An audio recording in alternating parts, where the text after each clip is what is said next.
Good morning, I'm Sarah Sapsanamma. Let's begin with the headlines of the hour. Ministry of Foreign Affairs begins preparations for Prime Minister Oli's India visit. Foreign Minister Rana to head to India coming week. Premier's visit likely to be within January. Farmers in Upper Mustang cultivating new vegetables as climate change alters growing conditions in the otherwise dry and cold region. Francois Bayrou, a veteran centrist, appointed French Prime Minister less than 2 weeks since Michel Barnier was ousted over a budget aimed at cutting deficit. And Pokhara Avengers gives Kathmandu Gurkhas a victory target of 139 runs. Chitwan Rhinos playing against Janakpur Bolts later in the day.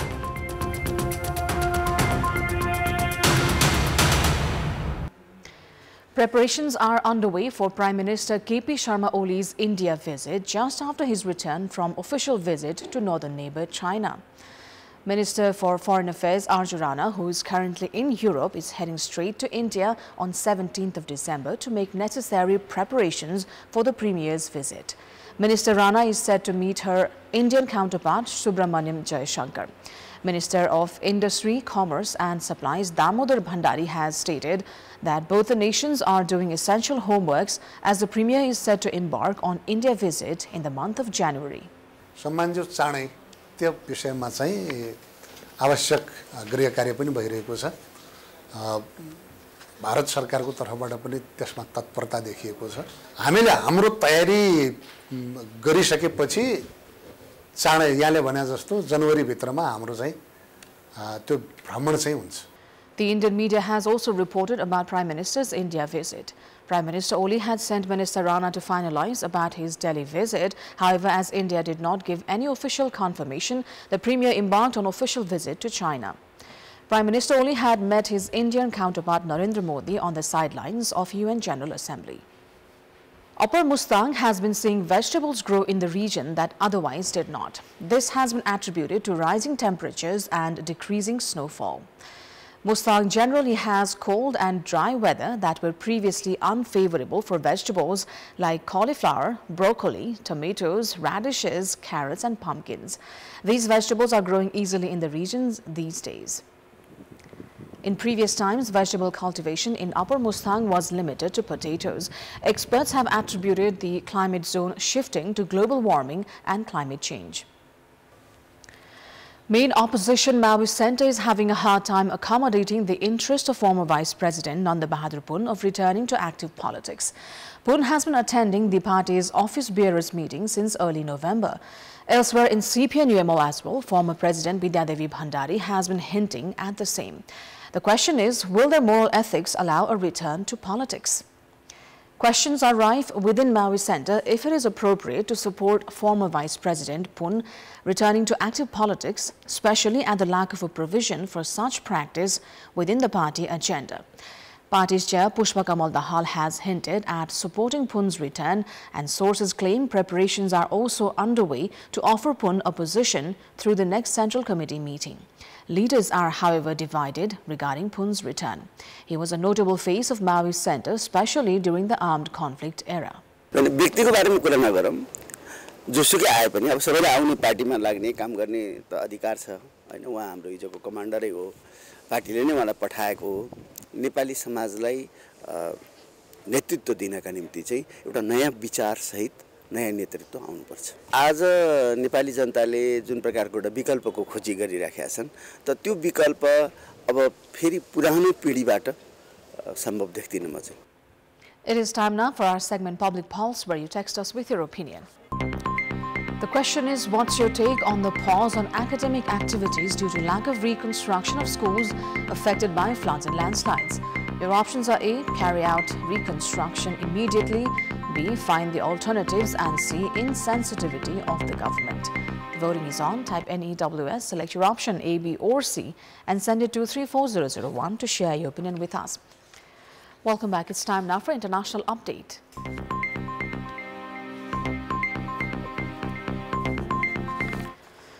Amid the ongoing political turmoil in France, President Emmanuel Macron has appointed centrist leader François Bayrou as the country's new prime minister.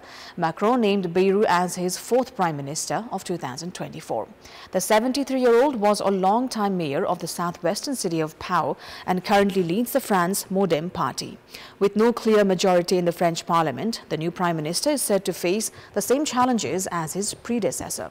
The newly appointed Prime Minister will have to pass a special law to advance the 2024 budget and present a budget bill for 2025.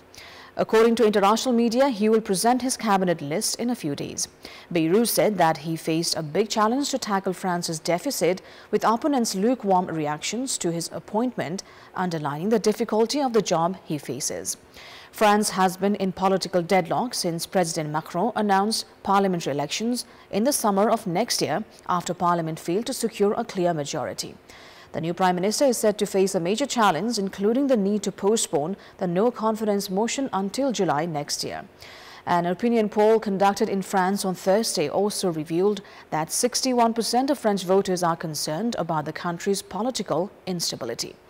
Earlier, French ex-Prime Minister Michel Barnier was ousted by the opposition after he tried to pass the social security budget in Parliament without a parliamentary vote. The government fell 3 months after the election was held in France. For the first time in France's 62-year history, any Prime Minister had to face defeat in a no-confidence motion. The civil war in Myanmar, which has been going for the past few years, has taken a new turn. Rebel groups fighting the army have captured the city of Mongda in Rakhine State bordering Bangladesh. With the capture of the area, the 270-kilometer-long border between Bangladesh and Myanmar is now under control of the Arakan army. The army is said to have taken control of Mongda city after taking control of BGP 5, the last barracks of the Myanmar military government. The Arakan Army AA achieved their success after months of fighting. Before trying to control the barracks, the rebel fighters first asked the soldiers to surrender and then attack the military post. Several Myanmar soldiers have also been killed during this period. The BGP 5 barracks was used by Myanmar Border Guard Police and was the last barracks of the Myanmar Army near the Bangladesh border. Myanmar has been embroiled in a devastating civil war since a military coup that overthrew the democratically elected government in 2021. The Arakan Army, a rebel group, has been actively fighting the junta for more than 8 months. The rebel group has recently seized large swaths of the eastern part of the country as part of its campaign. Initially, their aim was to gain greater autonomy for the region, but they now say their goal is to overthrow Myanmar's military government. Myanmar currently has 3 powerful armed groups: the Brotherhood Alliance, the National Democratic Alliance Army, and the Arakan. These 3 groups represent different ethnic groups.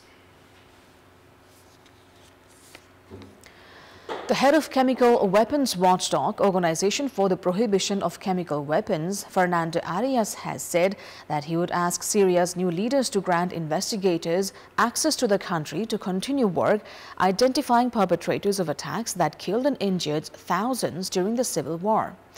Addressing a special session of the OPCW, Arias said his office had seen positive signals from Syria about the need to rid the country of chemical weapons, but no formal request had been received.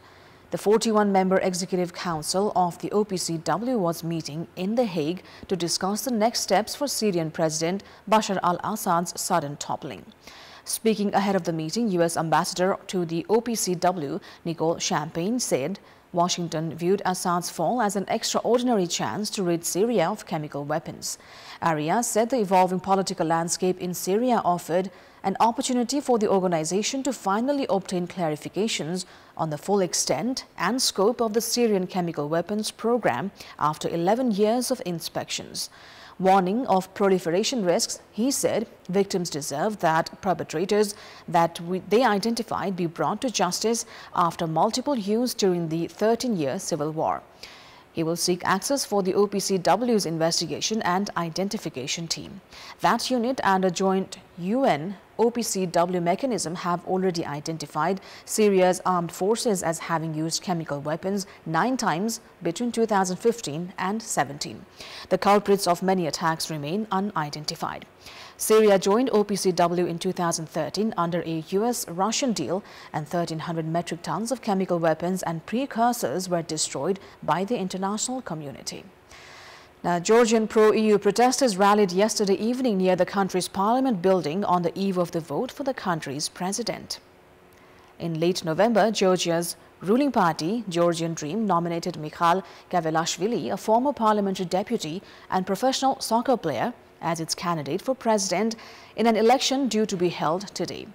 Kavelashvili, who played briefly for Manchester City as a striker in the mid-90s, is a founder member of People's Power, a splinter group of the ruling Georgian Dream Party, and has a record of hardline anti-Western sentiments. His election is all but assured, as Georgian Dream dominates the electoral college of members of the parliament and local government representatives. Although the president's post is largely ceremonial, the choice of Kavelashvili is likely to be viewed by the EU and the US as a further sign that Georgia is turning away from the West and moving closer to Russia. He is set to succeed President Salome Zoravishvili, who was elected as an ally of the governing bloc but has become a trenchant critic, accusing it of deliberately derailing Georgia's EU accession hopes. Zoravishvili has denounced last month's parliamentary election won by Georgian Dream as fraudulent, and opposition lawmakers have refused to take their seats in parliament. Yesterday evening, Zoravishvili called for new parliament election. Now on to volleyball. Help Nepal and India's Calicut Heroes are clashing in the title decider of the first edition of Kava Men's Volleyball Club Championship today. The match has been scheduled to kick off after 3:30 p.m. in National Sports Council's covered hall. Help Nepal had entered into the final, defeating Maldivian club HDC in straight sets, the semi-final yesterday. Utsav Khadka's team has so far only lost one match in the tournament, which was against Iran's under-18 team in the final match of the league round. Coach Khadka has expressed confidence in lifting the title. Rabin Chand has said, if the team avoids falls in block, the win is certain. India's Pro League winner, Calicut Heroes, had defeated Iran in 4 sets in the semi-final to enter into the title decider. Help Nepal and Calicut came face-to-face in the first match of the tournament, which Help Nepal had won in 5 sets. In another match today, HDC and Iran will play for the 3rd place in 1:15 p.m. That is all for the moment. Our next English bulletin will be at 6 this evening. Thank you for watching. Bye for now.